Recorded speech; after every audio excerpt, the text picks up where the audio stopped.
আপনাদের জন্য শুরুতে একটা সুখবর দিয়ে শুরু করি। আমাদের ব্রাহ্মণবাড়িয়ার 2 আসনের জন্য 100 কোটি টাকা বরাদ্দ দেয়া হয়েছে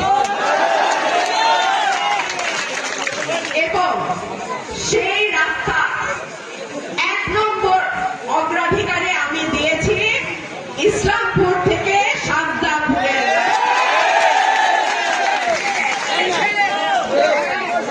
আপনারা শুধু দোয়া করেন, আল্লাহ যদি আমাকে বাঁচায় রাখে, আমি আমার এই প্রথম 5 বছরে সাজদাপুর থেকে ইসলামপুরের রাস্তাটা আমি করে দিতে চাই।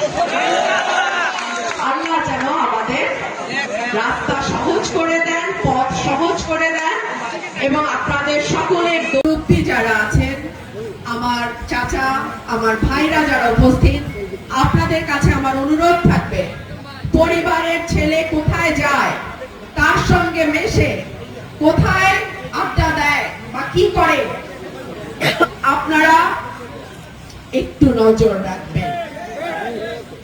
আমাদের আজকাল হাতে হাতে মোবাইল টেলিফোন চলে আসছে।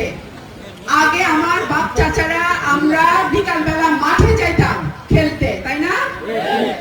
আজকাল ছেলেদের সেই খেলার মাঠও নাই, সেই আগ্রহ নাই। মোবাইলে ইয়াং ছেলেরা সারাদিন মোবাইল দেখে, কিশোর মোবাইল দেখে।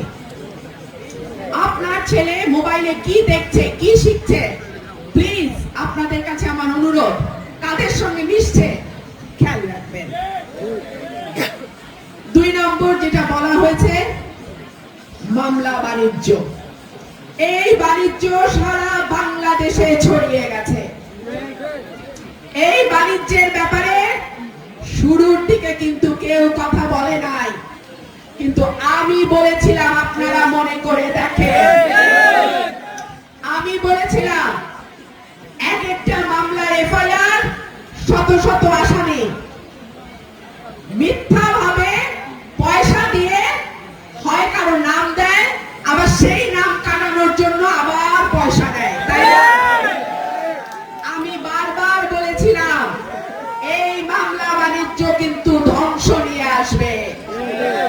আমরা বাংলাদেশটা চাই, এই বাংলাদেশ সকলে মিলে, সকলের সহযোগিতায়, সকলকে সাথে নিয়ে আমরা সামনে আগাবো। প্রতিশোধের রাজনীতি অনেক হয়েছে বাংলাদেশে, আর প্রতিশোধের দরকার নাই। যারা অপরাধী, চিহ্নিত অপরাধী, যারা ফৌজদারি অপরাধ করেছে, নিশ্চয়ই তাদের বিরুদ্ধে মামলা হবে। কিন্তু যারা কোনো অপরাধ করে নাই, যারা কোনো ফৌজদারি অপরাধ করে নাই, কেবলমাত্র আপনার সঙ্গে তার জমির বিরোধ, ব্যবসার বিরোধ, কিংবা আপনি তার কাছ থেকে টাকা চাইছেন, টাকা পান নাই, তাই বলে তার নামটা মামলায় দিয়ে দেবেন, মিথ্যা মামলা যেটাকে আমরা বলি, এই মামলা বাণিজ্য আমি এই এলাকায় চলতে দিব না। আমি থানার ভাইদেরকে অনুরোধ করব, একটা মামলা যখন আসে দয়া করে যাচাই বাছাই করে মামলা নেবেন। আর একটা শুরু হয়েছে শো অ্যারেস্ট, জামিন হয়ে যায়, বের হওয়ার সময় জেল গেটে বলে আরেকটা মামলা আছে। এইগুলোর পরিণতি ভালো হবে না। কোন একটা জায়গায় তো আমাদেরকে থামতে হবে, তাই না? আমি 5 বছর ক্ষমতায়, আমি শোধ নিলাম, আবার নতুন যারা আসবে তারা আবার আমাদের উপর শোধ নেবে, আবার আমরা আসবো, আমরা আর কত শোধ নেয়া নেই খেলা খেলবো। এইবার আমাদের নতুন ভাবে চিন্তা করা দরকার।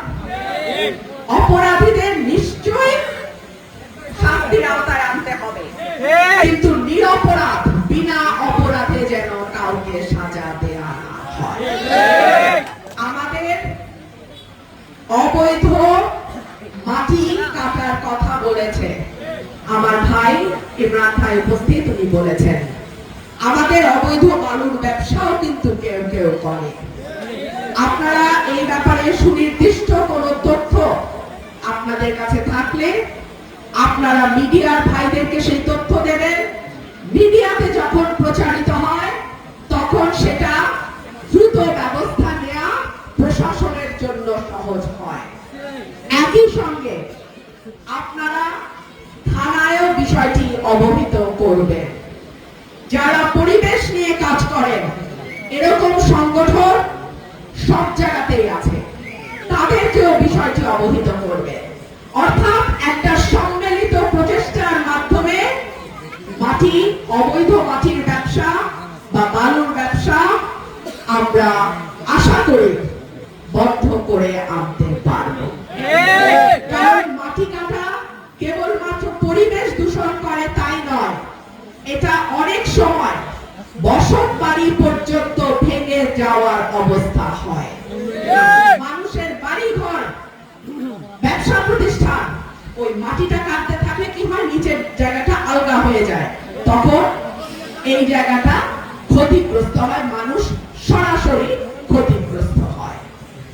আর আরেকটা প্রস্তাব প্রফেসর ইমরান ভাই রেখেছেন, এটা নিয়ে আমি আসলে কিছু বলবো না, কারণ এখানে সরাসরি আমার বাবার নাম জড়িত। এটা আপনাদের উদ্যোগে, আপনারা যদি মনে করেন আপনাদের মাটির সন্তান, আপনাদের ঘরের ছেলে, আপনাদের ঘরের ছেলে বাংলাদেশে ভাষা আন্দোলন, তৎকালীন পাকিস্তানের ভাষা আন্দোলনের মূল নায়ক, সুতরাং তার জন্য, তার স্মৃতি রক্ষার্থে আপনারা কিছু করবেন, নিশ্চয় আমি আপনাদের সাথে থাকবো, পাশে থাকবো।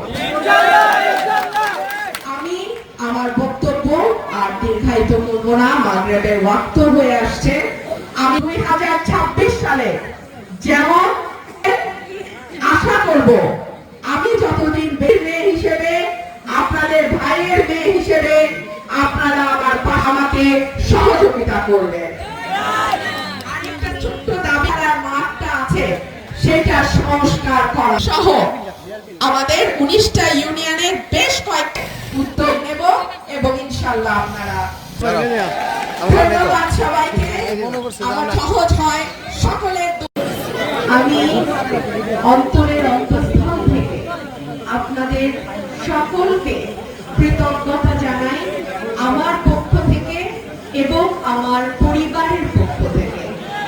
আপনাদের সকলের পরিশ্রম, কষ্ট, ভোট, আপনাদের সকলের ঐক্যবদ্ধ প্রচেষ্টায় আলহামদুলিল্লাহ আমি আজকে ব্রাহ্মণবাড়িয়া দিয়ে সংসদ সদস্য নির্বাচিত হয়েছি।